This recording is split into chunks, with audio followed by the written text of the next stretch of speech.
안녕하세요. 서민집 막내 아들입니다. 최근 절세 계좌의 배당 세제 혜택 축소 얘기가 있었죠. 복리 효과는 없어지고 이중과세 논란까지 있습니다. 그래서 연금저축이나 IRP, ISA를 해지하고 일반 계좌에서 투자하신다는 분도 계시더라고요. 오늘은 이 주제에 대해서 말씀드릴 거예요. 결론은 화가 난다고 절대 절세 계좌를 해지해서는 안 됩니다. 20억을 손해볼 수도 있어요. 그 이야기를 이제 시작해 보도록 하겠습니다. 우선 1억으로 30년을 투자하면 얼마가 될까요? 미국 배당 다우존스 ETF 1억 원치를 샀다고 가정해 볼게요. 30년 후에는 14억 원이 됩니다. 복리에 대해서 잘 모르시는 분들은 믿기지 않겠지만 사실입니다. 계산은 연복리 수익률을 9.29%로 했습니다. 미국 배당 다우존스의 원저격인 SCHD를 보면 연복리 수익률이 2.29%입니다. 계산해보면 30년 후에는 1억 원이 14억 원이 되겠죠. 그런데 이 계산에는 하나가 빠져 있어요. 배당금 재투자를 고려하지 않았어요. 이번에는 배당을 재투자해서 계산하면 얼마나 될까요? 배당을 재투자하면 수익률 차이가 많이 날까요? 배당을 재투자하면 1억 원이 30년 후에는 37억 원이 됩니다. 복리에 대해서 잘 모르시면 이거 거짓말 아니냐, 사기치지 말라는 분들이 계실 것 같은데 배당을 재투자했기 때문에 일어난 결과예요. 배당 재투자만으로 수익률이 2.6배가 차이가 납니다.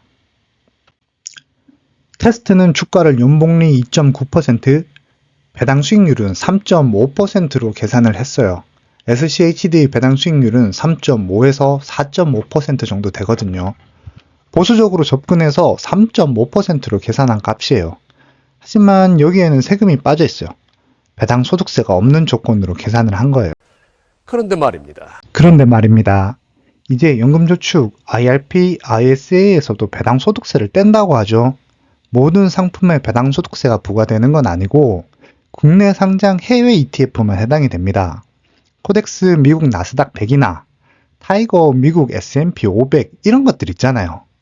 코덱스 코스피 100 이런 국내 ETF는 여전히 배당 소득세가 없어요. 하지만 우리가 궁금한 건 미국 ETF죠. 미국 ETF에 배당 소득세가 붙으면 수익률이 어떻게 될까요? 아까 1억 원을 투자해서 37억 원이 되었잖아요. 그런데 배당 소득세를 떼면 32억 원으로 줄어들어요. 약 5억 원 정도 손해를 보네요. 원래는 연금저축, IRP, ISA에서 배당 소득세가 없었어요. 그래서 받은 배당으로 ETF를 또 사서 복리 효과를 극대화할 수 있었죠. 그런데 2025년 1월부터 이걸 없앴어요. 국내 상장 ETF에도 배당 소득세를 부과하게 된 거죠. 자세한 내용을 살펴볼까요? 삼성이나 미래에셋 같은 자산운용사가 배당을 받으면 미국 주식이니까 미국에 15% 세금을 냈어요. 이걸 한국 국세청에서 환급을 해주었죠. 그리고 연금저축 같은 절세 계좌는 세금을 부과하지 않고 일반 계좌만 15.4% 배당 소득세를 부과했어요. 그런데 이제는 국세청에서 환급을 안 해준대요.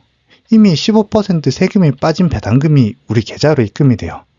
그리고 연금 계좌에서는 나중에 연금 소득세를 또 떼고요. 이게 논란이 있는 이중과세인 거죠. 열이 받지만 우리가 정부를 이길 수는 없겠죠? 그럼 어떻게 해야 그나마 손해를 덜 볼까요? SCHD, 즉 미국 배당 다우존스 ETF 같은 경우에는 비교적 배당이 많은 편이에요. 어차피 지금은 배당에만 세금이 붙으니까 배당이 적은 ETF로 갈아타면 어떨까요?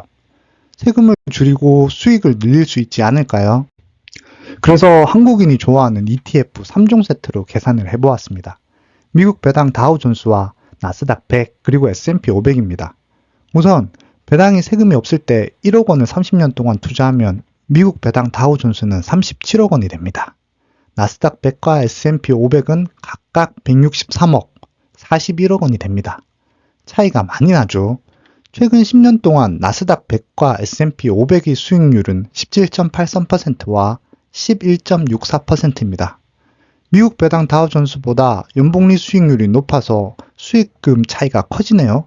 배당 소득세를 빼면 수익이 배당 다우존스는 32억, 나스닥 100은 156억, 그리고 S&P 500은 38억 원으로 줄어듭니다. 배당금에 따라서 손실률이 다르네요. 배당이 가장 작은 나스닥이 마이너스 4.2%로 세금에 대한 영향이 가장 적습니다. 테스트 조건은 앞서 말한 대로 최근 10년간 연복리 수익률로 구했습니다.